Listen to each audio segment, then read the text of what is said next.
Assalamu alaikum. My name is Dr. Amir Ijaz, and today we are going to talk about a very important theoretical perspective of international relations, realism. Realism एक dominant school of thought है even today in global politics. आप इसको simple terms के अंदर power politics या real politics भी कह सकते हैं।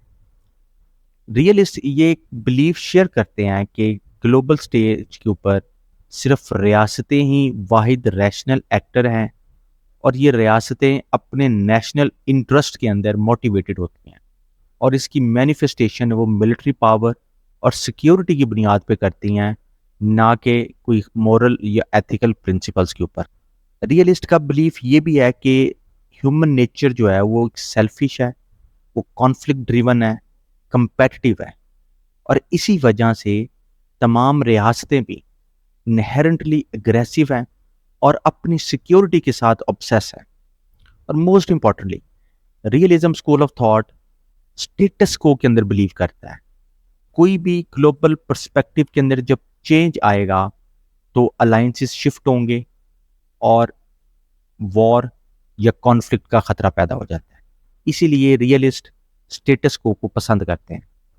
रियलिज्म स्कूल ऑफ थॉट के जो फाउंडर हैं वो हैं थ्यूसिडाइड्स। इनके अलावा जो मेजर पॉलिटिकल फिलोसफर्स जिन लोगों ने इस थ्योरी को डेवलप किया उनमें सन त्सू, मैकियावेली, थॉमस हॉब्स और वर्ल्ड वॉर वन के बाद E.H. कार, हांस मोर्जेनथाउ और कंटेम्प्रेरी टाइम्स के अंदर John Mearsheimer and Henry Kissinger important है।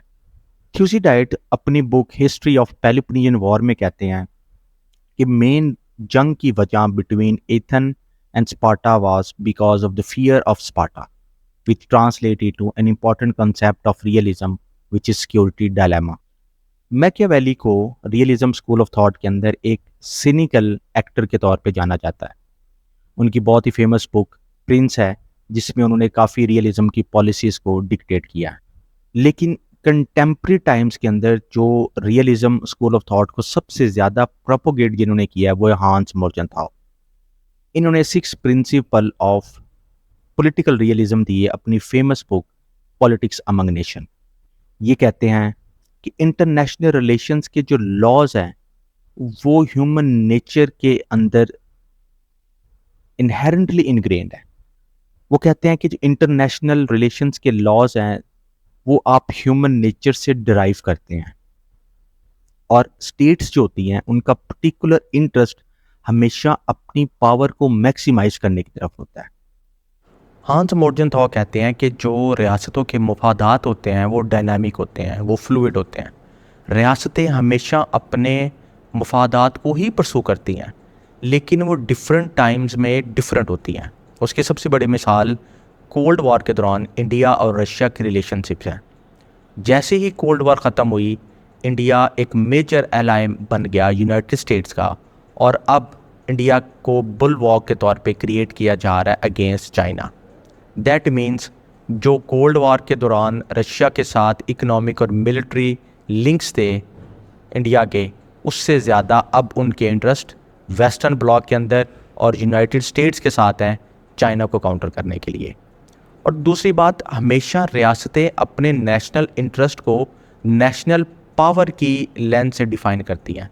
उसमें वो मिलिट्री पावर हो सकती है, वो इकोनॉमिक पावर हो सकती है, वो उनके ह्यूमन स्किल की पावर हो सकती है। रियलिज्म स्कूल ऑफ थॉट एक और जिस चीज़ पे बहुत ज़्यादा फोकस करता है वो है रिलेटिव गेन्स। कोई भी काम, कोई भी इंटरनेशनल सिस्टम के अंदर कोऑपरेशन वो रिलेटिव गेन्स के पर्सपेक्टिव से देखनी है। आपने ये देखना है कि आपको क्या मिल रहा है। आपको दूसरे कंट्री से ज़्यादा मुफादात, आपके नेशनल इंटरेस्ट प्रोटेक्ट हो रही होंगी तो वो काम या वो पॉलिसी परसू की जाएगी इंटरनेशनल रिलेशंस के अंदर। अगर आपके नेशनल इंटरेस्ट या आपकी वो पॉलिसी काउंटर प्रोडक्टिव होगी या उसमें किसी और का फ़ायदा भी हो रहा होगा तो रियासतें ऐसा नहीं करती। इसीलिए जो रियलिस्ट स्कूल ऑफ थॉट है ये बहुत ज़्यादा इंटरनेशनल पॉलिटिक्स के अंदर प्रेवलेंट है। इवन के यूनाइटेड स्टेट्स जो बज़ाहिर ये शो करता है कि वो कुछ सर्टन मॉरल प्रिंसिपल्स को अपनी फॉरेन पॉलिसी में यूज़ कर रहा है लेकिन ऐसा हो नहीं रहा होता। कहीं पे वो ह्यूमन राइट्स के चैम्पियंस के तौर पे बहुत ज़्यादा बात कर रहे होते हैं, वो चाइना में कर रहे होते हैं, वो डिफरेंट अफ्रीकन कंट्रीज़ में कर रहे होंगे। लेकिन आपने ये भी देखा होगा कि कुछ ऐसे एलाइज हैं यूनाइटेड स्टेट्स के जो वही ह्यूमन राइट्स की मॉरल प्रिंसिपल्स की वायलेशन कर रहे हैं, लेकिन वहाँ पे यूनाइटेड स्टेट्स उनको बिल्कुल भी कुछ नहीं कर। दैट मीन्स कि आप जितना मर्जी फॉरेन पॉलिसी के अंदर मॉरल प्रिंसिपल्स को लेंगे, अल्टीमेटली रियासतें अपनी सेल्फ इंटरेस्ट को ही प्रोटेक्ट करती हैं। अब अगर इसके बेसिक असम्पशंस को देखें जिन पे हम बात कर चुके हैं, तो वो है ह्यूमन नेचर, स्टेट की इगोइस्टिक पॉलिसीज़, रियासत का एक इंटरनेशनल एनर्कियल सिस्टम के अंदर सर्वाइवल और नेशनल इंटरेस्ट को प्रोटेक्ट करना। अब इन सब चीज़ों को करने के लिए रियासत ऐसे कौन से स्टेप्स फॉलो करती हैं? वो पावर पॉलिटिक्स है, उसमें बैलेंस ऑफ पावर का सिस्टम है, जिसमें आप अपने आप को प्रोटेक्ट करने के लिए किसी मेजर पावर के साथ आप एलाई करते हैं। 19वीं सेंचुरी के अंदर जो मेजर बैलेंस ऑफ पावर का सिस्टम यूरोप में मेंटेन हुआ था, उसका जो मेस्ट्रो था वो था बिस्मार्क। बिस्मार्क ने अपने टाइम के अंदर कुछ ऐसे कॉम्प्लेक्स अलाइंसेस क्रिएट किए कि जैसे ही बिस्मार्क को उसकी पोजीशन से हटाया गया जर्मनी के अंदर, तो उसके फ़ौरन बाद ही कुछ अरसे के बाद हमें वर्ल्ड वॉर 1 का सामना करना पड़ा। तो बैलेंस ऑफ पावर सिस्टम के अंदर रियासतें अपने मफादात के लिए एक बड़ी पावर के साथ लिंक कर देती हैं ताकि अपने एनिमीज़ को काउंटर किया जा सके। दूसरी चीज़ होती है सिक्योरिटी डायलेमा। अब सिक्योरिटी डायलेमा में अगर आप क्योंकि अजम्पशन की बेस के ऊपर काम कर रहे हो, दैट मीन्स कि अगर आप कोई फॉर एग्जांपल इंडिया प्रोक्योर कर रहा है राफेल जेट, अब पाकिस्तान इसको सिक्योरिटी के लेंस से देखेगा। पाकिस्तान उसको काउंटर करने के लिए ख़ुद मिलिट्री के अंदर कोई चीज़ें प्रोक्योर करेगा। उसमें एंटी मिसाइल डिफेंस सिस्टम हो सकता है, एंटी एयरक्राफ्ट सिस्टम हो सकता है, या न्यू फाइटर जेट्स हो सकते हैं। जब पाकिस्तान वो प्रोक्योर करके उस पावर को बैलेंस करने की कोशिश कर रहा होगा, तो इंडिया अगेन उस चीज़ को देखते हुए कि मेरे एनिमी ने ये कैपेबिलिटी हासिल कर लिया है, वो हमें वन अप करने की कोशिश करेगा कि मैं ऐसे अब और बड़ी कैपेबिलिटी लेता हूँ ताकि मैं इसको नीचा दिखा सकूँ। तो एक पावर के अंदर सिक्योरिटी डायलेमा क्रिएट होता है जिसमें आर्मामेंट की रेस स्टार्ट हो जाती है।